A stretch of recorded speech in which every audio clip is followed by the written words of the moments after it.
The faces on the banners. The Tale of the Dead King Coin. Tall Tales. Season 0, Episode 7. In the kingdom, the king had not been seen in living memory. This was not a crisis. His decrees arrived monthly on heavy parchment, his taxes were collected on schedule, his roads were kept, his soldiers wore his colors. There was every evidence of a king, and after enough time, evidence becomes the thing. But there was something older than the decrees, and far more visible. His face.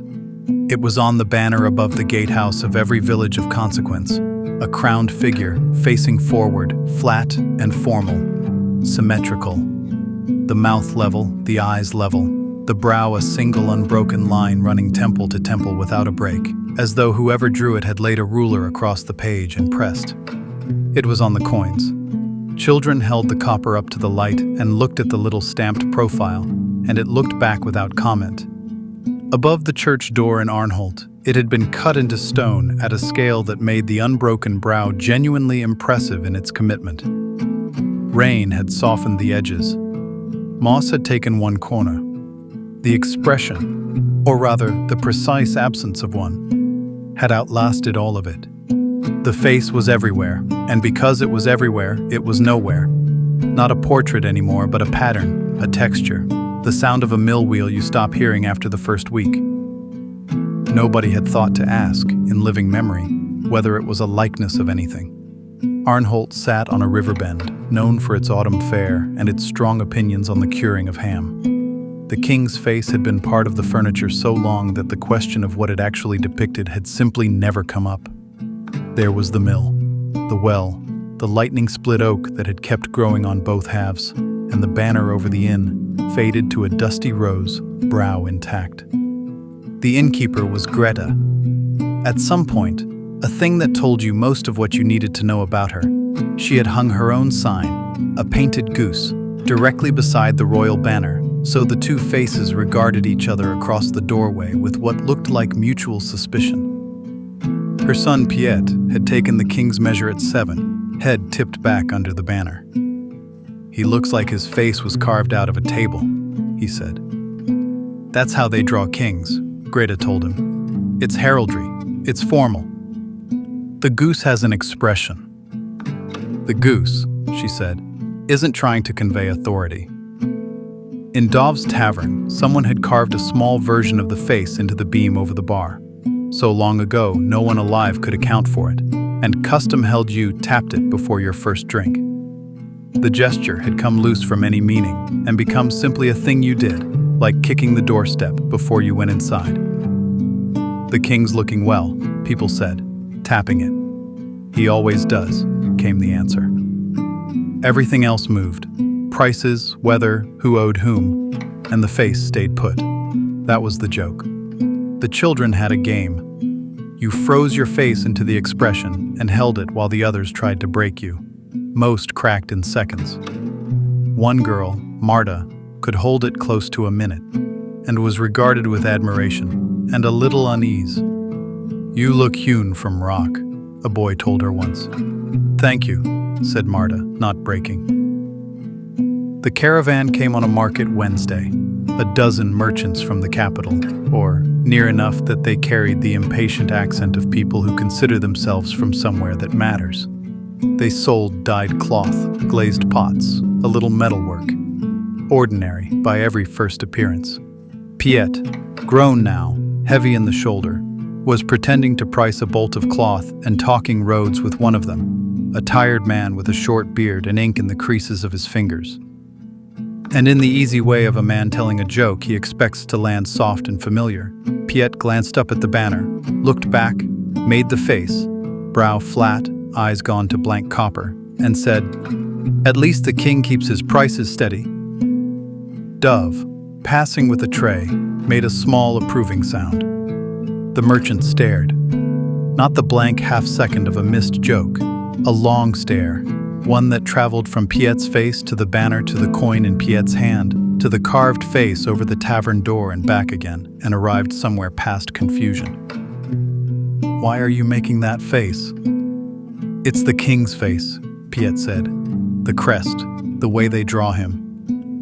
The crest, the merchant repeated, testing the word for soundness. He set down his cloth and looked around the square. The banners, the coins going hand to hand, the carved faces over the doors. Like a man who has arrived somewhere and understood too late that it is not where he meant to be.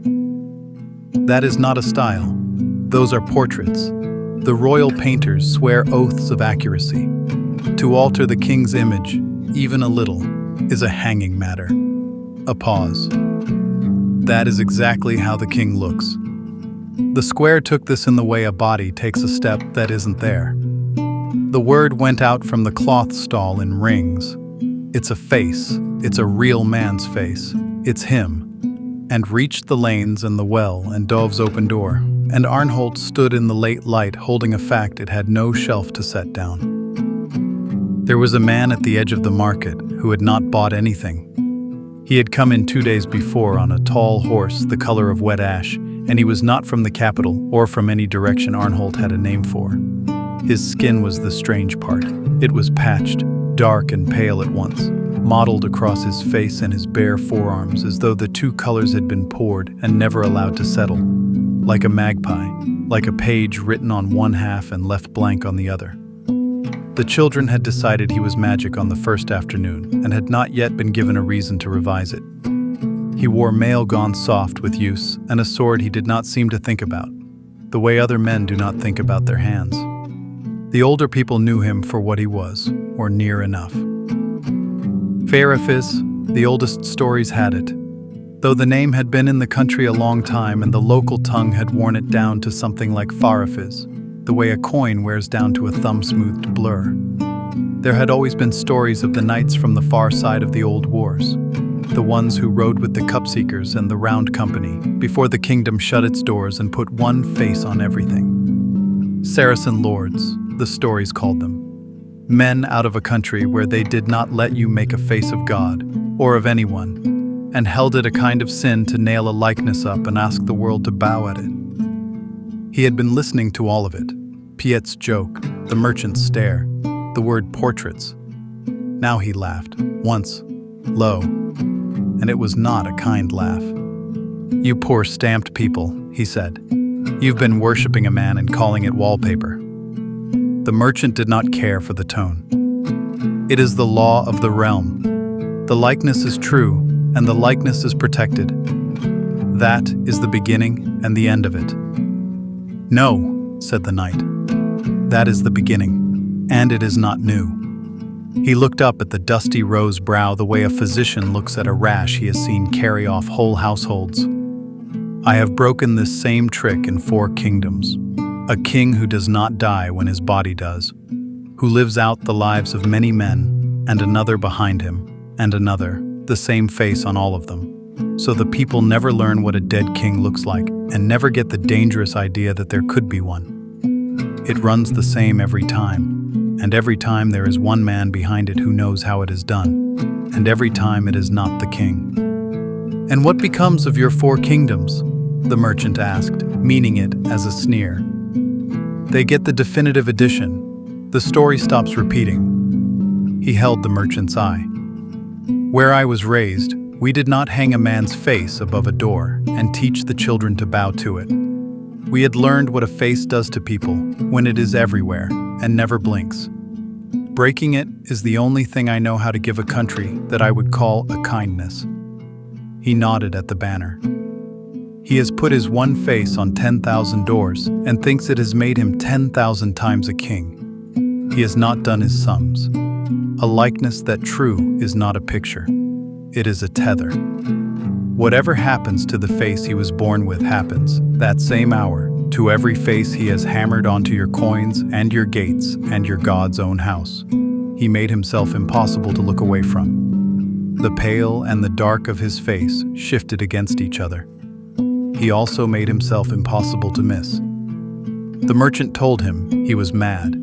He used the word twice, the way men do when they are reaching for a fraid and won't touch it. "You don't believe me," the knight said. "That's all right. Belief was never the part that mattered." He gathered his reins. "I'll give him the same chance I gave the others, and wait the same 3 days for his answer. Watch your money." And he rode east, toward the capital, at the unhurried pace of a man who has all the time in the world because he intends to make some. It came on an ordinary afternoon, the better part of a week later, long enough that the party-colored knight had passed out of the village's daily talk and back into the older stories where he seemed to belong. There was no warning and no cause that anyone in Arnholt could see. In Dov's tavern, a man named Holt had just tapped the beam, the king's looking well, and had his cup halfway to his mouth when the carved face above the bar changed. Not all at once. The wood simply darkened in a ring around the left eye, a bruise rising in oak the way it rises in a struck knuckle, swelling, going plumb, going black, the grain bunching as though the beam had been hit by something enormous and very far away. Holt set the cup down without drinking from it. At her window, old Wren stood with the clean coin she had kept for 30 years, and watched the little stamped face take a black eye in copper, the metal puckering dark over the left socket. What rose in her was not the horror she would have guessed, but a strange, swooping vindication, as though something she had half suspected her whole life had finally had the decency to show its hand. In the lane the children were mid-game, and Marta, who could hold the face longer than anyone, had the brow right and the level mouth right, when her own left eye, against everything she could do to stop it, began to water, and then to darken at the corner. She put her hand over it. She kept the hand there a long time, and she never played the game again. On the banner above the inn, the dusty rose face bloomed a bruise. On the church door, in stone, with the moss still patient in its corner, a black eye opened beneath the unbroken brow as though the rock had been struck by the weight of an entire country. Every coin in every purse, every banner in every village of consequence, the kingdom over, in the same hour of the same afternoon. 10,000 faces, 10,000 black eyes, and those who had stood in the square on market day went cold, because they remembered the patched man and what he had said about the king's 10,000 faces, and understood, all at once and without being told, that somewhere a week to the east he had finally raised his hand. What had happened in the capital came back the way all news from the capital came, slowly, in pieces, carried by later travelers, and never told twice the same. But the shape of it held, because the whole kingdom was wearing the proof of it. The knight had gotten inside, past the painted men and the real ones, into the room where the actual king sat behind his actual face, with the one other man who mattered standing at his shoulder. A stooped, unhurried figure, the stories settled on calling the wizard, for want of his right name. The man who had administered the painter's oaths and known what the oaths were for, who had kept a single face alive across more reigns than anyone had thought to count. He had not drawn his sword. He had walked up to the king and struck him once, open-handed, but with the whole road behind it. And that was the blow Arnholt had felt come down on every coin and beam and lintel in the same afternoon. Then he had stepped back and made his offer, which the travelers agreed was less a threat than a door held open. Take the face down. Let your people learn there can be a last king. Walk out of this room an old man with a black eye and your life, and I will wait 3 days for your answer. The king gave it before the knight had finished speaking. Off with his head, and the knight, it was said, only nodded, as though the king had at last said something true to his character, and let them take him, and kept his word, and waited out the 3 days somewhere the guard could not finish what the king had begun. They came for him in those days. The king's guard poured out of the capital like something tipped from a broken jug. Riders in the king's colors, the king's face stamped on every breastplate, and every one of those faces now wearing the king's fresh black eye. So the whole column rode out looking like an army that had already lost a fight it had not yet reached. They did not find him. You do not find a man like that until he has decided to be found. On the 3rd day, he decided. In Arnholt, it arrived as the first time had, without warning, everywhere at once, except that this was nothing like almost funny, the way a black eye had been almost funny. Holt was in the tavern again and did not reach for the beam. No one had tapped it in 3 days. He only watched the bruised carved face change a second time, the 2 black eyes thinning, narrowing, resolving into crosses. 2 small, neat X's where the level gaze had been. The mark a child scratches over a dead thing in the dirt. On the beam, on the banner, on the church stone with its moss, on every coin in every purse and every banner the kingdom over, all in a single breath. A whole kingdom's worth of one face going out together, like lamps down a long hall. The telling, when it caught up, ran like this, and Arnholt kept it because it sounded like him. He had come back through the painted men and the real ones a second time, and this time he had gone for the stooped man first, the wizard, the actual engine of the thing, because he had ridden through 4 kingdoms and learned in the very first one which of the 2 men in that room was worth killing. He took the wizard out of the world cleanly and for good, and whatever long enchantment the man had been holding upright, like a tent pole through all those reigns, went slack as he fell.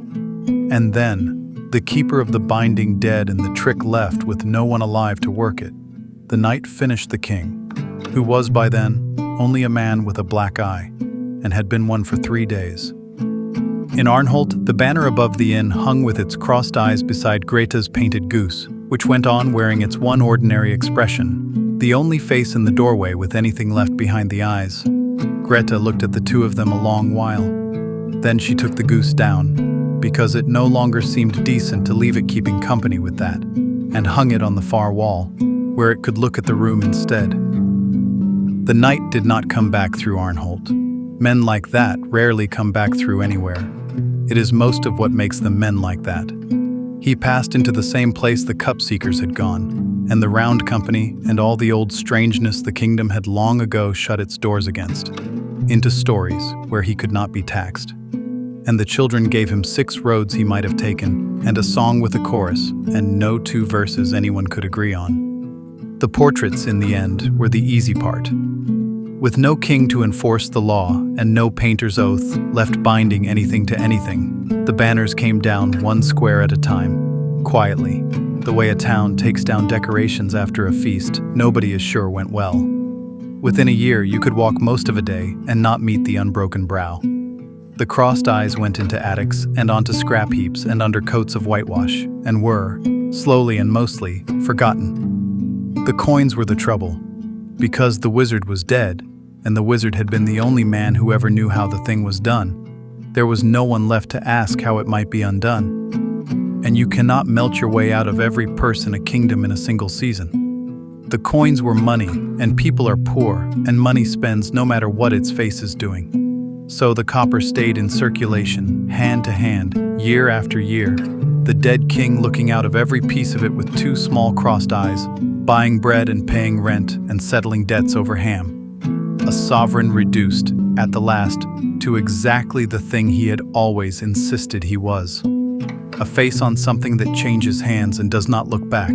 They called it the dead king coin. For a long time it was reckoned unlucky to be handed one in your change. Then it was merely common, and then it was only money. The way the face had once been only wallpaper. They had spent generations not seeing the face at all. Now they carried it in their pockets, cross-eyed and spending, and could not be rid of it however they tried. The Magpie Night, the song the children of Arnholt made, of which the chorus was the only part they could agree on. Who rode from the morning lands, who blacked the eye of the deathless king, with the weight of the road in his hands. For the coin goes out, and the coin comes home, and you cannot spend it away.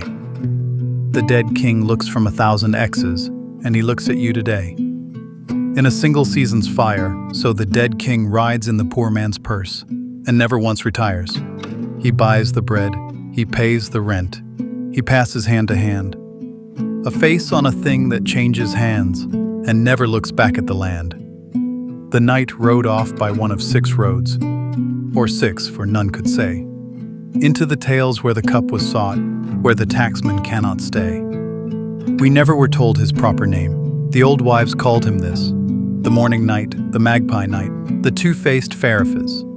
So the coin goes out and the coin comes home, and you cannot spend it away. The dead king looks from 1,000 crosses. So meet his eye today.